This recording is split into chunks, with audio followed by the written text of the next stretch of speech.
Hello and welcome back to Joe's Math Tools. In our session today, we are solving another algebraic equation. So when you're ready, let's get started.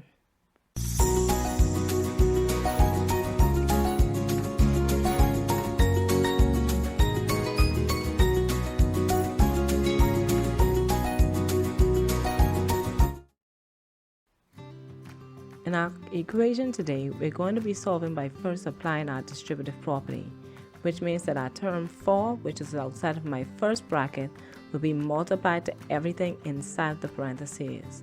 So my 4 will be multiplied to 2b, and we know that 4 times 2 is 8, and we're just going to put our b back. Remember that when multiplying unlike terms, we just combine those terms together, and my 4 times 3 will equal to 12. Putting in my equal sign, and now I'm going to apply the distributive property with my 9 as well. So 9 times 3b will equal to 27b, and 9 times negative 5 will equal to negative 45. Now let's collect our like terms across our equal sign. So the first thing I'm going to do, since my negative 45 is larger than my 12, and to avoid working with too many negative signs, I'm going to move my negative 45 to the other side of my equal sign.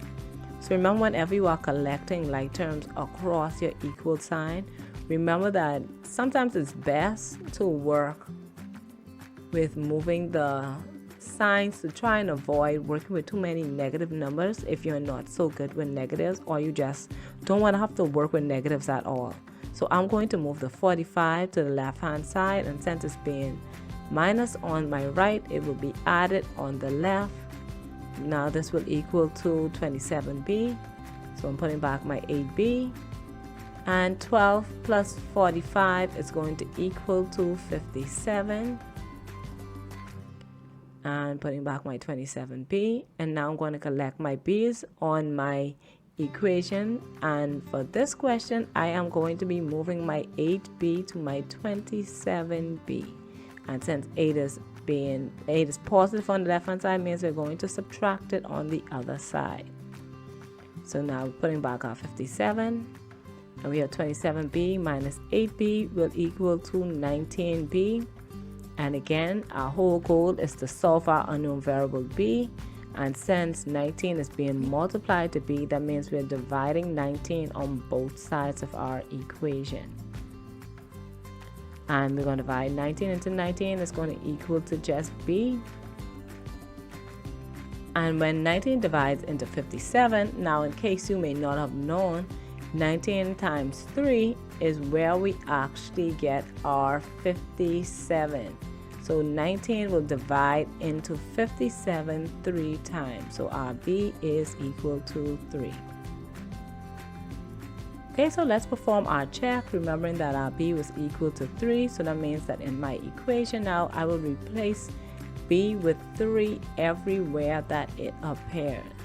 And remember, as you're applying your substitution, to make sure that everything else is also returned back to your equation exactly where it was in the original equation.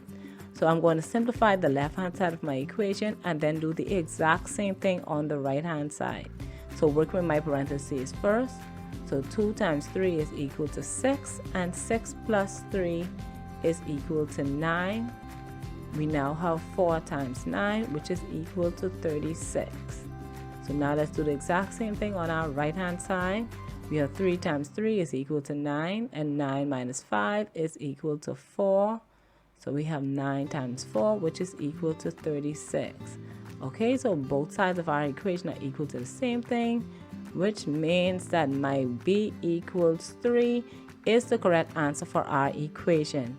So remember that whenever solving these type of equations, always apply a distributive property first, and then go back, apply a substitution, and check your answer to verify whether it is correct or not. And when you're ready to learn a new skill, make sure that you return back to Joe's Math Tools, where we make math easy.